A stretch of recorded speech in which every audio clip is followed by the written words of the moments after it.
In our many visits to South Boston in 1996, the main battle seemed to be focused on rising star B.A. Wilson and veteran David Blankenship. However, the big picture over the last several years has been the success of brother combinations. With names such as Burton and Sadler enjoying the rise to the Winston Cup and Busch Series respectively, a third set of brothers loom on the horizon. In the first two races of 97, Kevin and Wayne Grubb have taken their place as a new family regime. But several heavy hitters stand in their way in their quest for the big time. Tonight, the road to Charlotte stops at South Boston.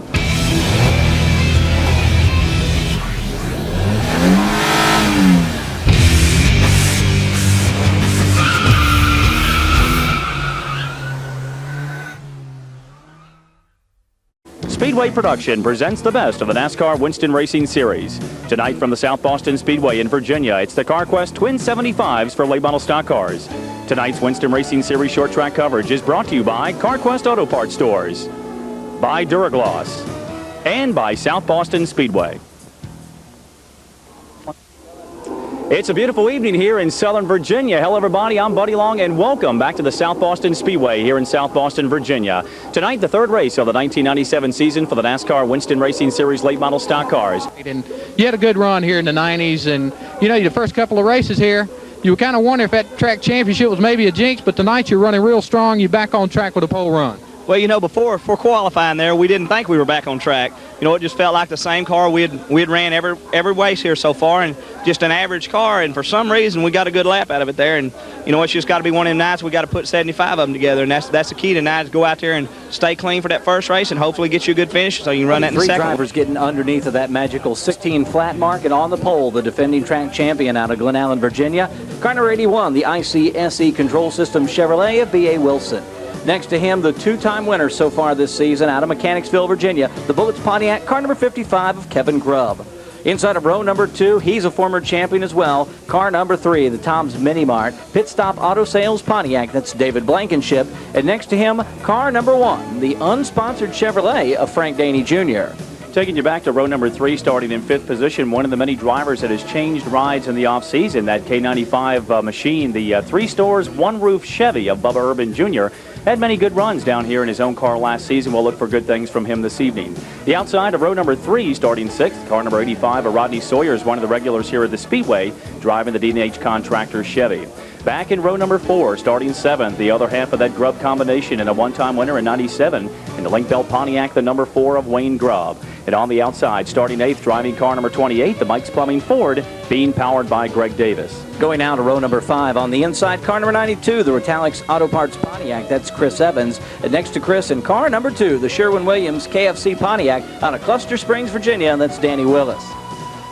Going to row number 6 on the inside in car number 12, that's Jerry Wayne Vaughn. He picked up a feature win here last season. Dr. Dave's Engines Pontiac, car number 12. And on the outside of row number 6, car number 8, that's Steve Stallings, the Parrish Foreign Auto Exchange Pontiac, car number 8. Taking you back to row number 7, starting 13th in car number 90, also a new ride for this driver this year, Shane Lockhart in the Reliable Communications Chevrolet. The outside of row number 7 to one of the rookies in the field. He'll start 14th in car number 7 in the People's Department Store Chevy.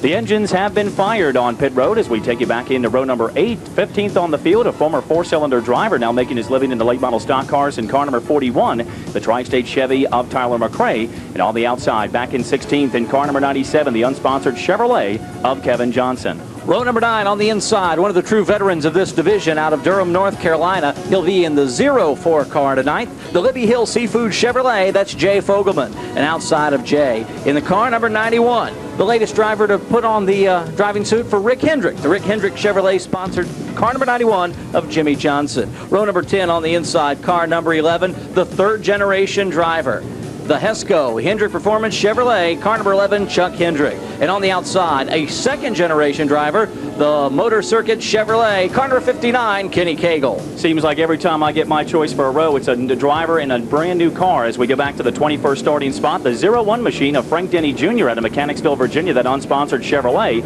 And on the outside in 22nd, the number 36 car of Rob Ziegler, the Adco Graphics Chevrolet. 23rd tonight, the number 20 car of Matt Williams of the Ucrops Energizer Pontiac. Starting 24th, Doki Bagby, and car number 14, the Pit Stop Auto Sales Chevrolet.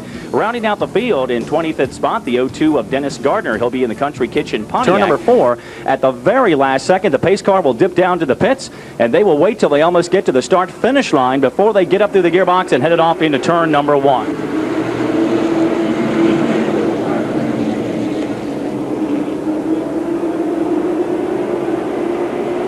And we've got trouble quickly over in that second turn. 3 drivers are spinning. One of those will be the 11 of Chuck Hendrick. The 02 of Dennis Gardner is also involved, as well as the number 20 car of Matt Williams. It looks like slight contact between Gardner and also Hendrick. Better this time. Wilson up through that gearbox. The Beaumont, Texas driver with a couple of car lengths of an advantage as they work back into turn number 1 and 2. Single file as they go back to green here on lap number 7. Kevin Grubb holding on to second. Blankenship. Denny with a good run in car number 1. He qualified 4th. That's where he lies right now. And Bubba Urban in the K95. Looks like they're trying to get the chemistry down pat early in the season. He's right there in 5th. Battle just outside the top 5. Wayne Grubb taking a look on the inside of Rodney Sawyers. Grubb, a one-time feature winner here in the 1997 season, and Sawyers always, every time we've come down for a television race, that seems to be when he shines a lot too. As opposed to some places where it's more of a follow the leader. There's a good battle for position. And we've also got a battle between Wayne Grubb and, there we go, Shane Lockhart. Bubba Urban Jr., and we learned early of 1996 how difficult it was. If your car can't pass in the first couple laps underneath, and Stacy Compton alluded to it, you basically have to get back in line and wait again, try another day. I'll let you know, in the pit area, it looks like Chuck Hendrick is done for the evening. He's parked that car nose first into the pit area and don't see a lot of action. So it looks like an early evening for the third-generation driver. Well, at least we didn't call him Roy or Ray, because I knew that was the next problem we were going to have here this evening. With the flying number 11, some very popular colors that have been on the NASCAR series for many, many years and modified in late model stock car action. Roy was down in the pits earlier today, and kind of tough to see him sitting on the sidelines and not behind the wheel of a car. Well, I asked Chuck. Chuck's only 22 years old. I said, is it a lot of pressure having Dad there with you, or does it help out a lot? And he said, absolutely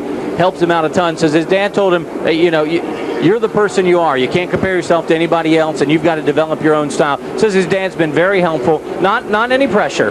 Trouble over in turn number 2. Greg Davis goes for a ride by his lonesome. It looks like the 92 of Chris Evans may have made some contact. Some damage on the front of that car, heavily smoking as he takes it down into turn number 3 and 4. And a tough break for that driver, coming from the modified series and really proven his worth in the past couple years in late model stock car action. That's always an interesting situation. You see that happen a lot in the Winston Cup division, where a lap car gets up front there, last car on the lead lap. They try to get up front and, like you say, hope for a caution to come out. Sometimes it works, sometimes it doesn't. This time it does not for the 28 of Edwards.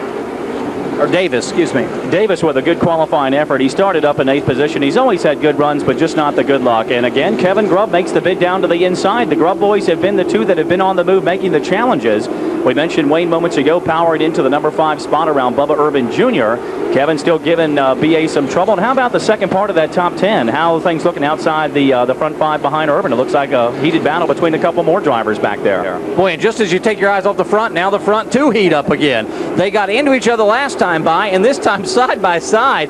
And Grubb doing a great job making that car stick on the bottom. You're seeing a great example of how a couple different grooves working in here, but BA still keeping the car wound up, beating him off the corners and down the front straightaway. And that's short track racing. You got to bind it up to get it down on the inside. Kevin Grubb wants it. It's 40 in the record books. We've got 35 to go past the halfway point here in the first of 2 CarQuest Twin 75s here at the South Boston Speedway. Very easily moved to the outside.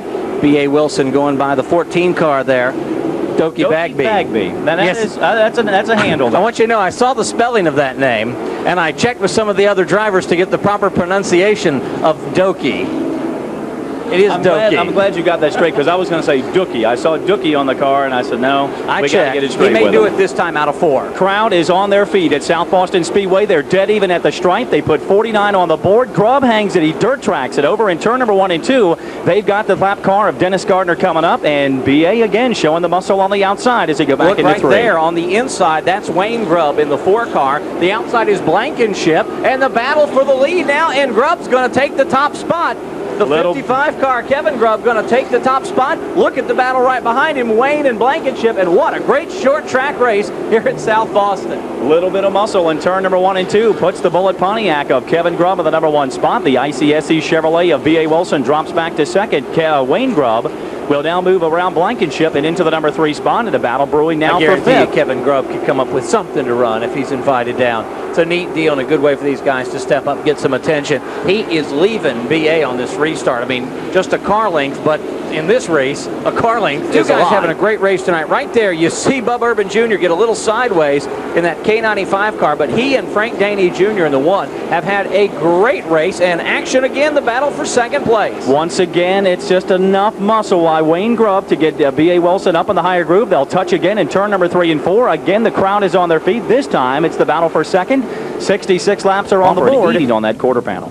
Driver we've not mentioned tonight, Danny Willis, started back in 10th place. He's up to 7th. That's at car number 2, the Sherwin-Williams KFC car. He's usually a real competitor here, but been kind of quiet so far in this first 75 lapper. Another driver that people expect to see up front, but I think he's really happy, is David Blankenship. That's a brand new car and a brand new setup for him this year, and he has really been out to lunch struggling trying to get that combination set as we get up through the gearbox and get back to green here at lap number 72. And again, Kevin Grubb with a good jump on the restart, give him a couple of car lengths, and quickly Wayne Grubb pulls right up to the rear decklet of B.A. Wilson. That is a fabulous restart. To have that type of lead going up the back straightaway, as tight as these cars are, that is super. That's a lot of horsepower as they're getting 2 to go this time by. Freight train style down into turn number 1 and 2. It's Grubb, Wilson, Grubb, Blankenship, and Denny, with Bubba Urban, Danny Willis, Rodney Sawyers, Jerry Wayne Vaughn, and Steve Stallings, your top 10. One driver spinning almost identically, and this has really been a trouble spot for Matt Williams, a driver of car number 20 for the 3rd time tonight. It's almost a mirror image of what we've seen. Over in turn number 2, we'll stay with the white flag as Williams was able to get into the back pit stall, and we're coming back for the checkered flag. A tough break for Williams as he'll try to come back out on the track and finish. Kevin Grubb takes his 2nd of the 1997 season and the 1st of the CarQuest Auto Parts Twin 75s here at South Boston. Let's head down on pit road or right on the start-finish line to John Evans, who's got some words with our feature winner tonight.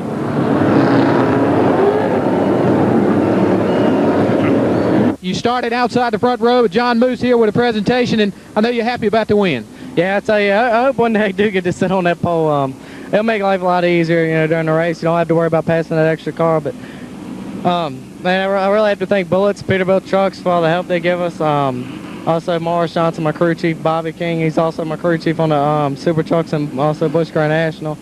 And everybody on the crew couldn't do it without them. Also, like to thank South Boston Speedway. They give us a great racetrack to run at. And you know, I've been almost everywhere on the East Coast, and this is why I decided to run every week because it's so nice. Well, the good news is you win the 75. You're going to have to go 75 more, and we're going to find out where you start in just a moment. Yeah, we're gonna make a couple adjustments to the car, but I think we'll be better for the second race because we're quite, you know, pretty loose during that race, and Morris will get it tightened up, and we'll be even better for the second race.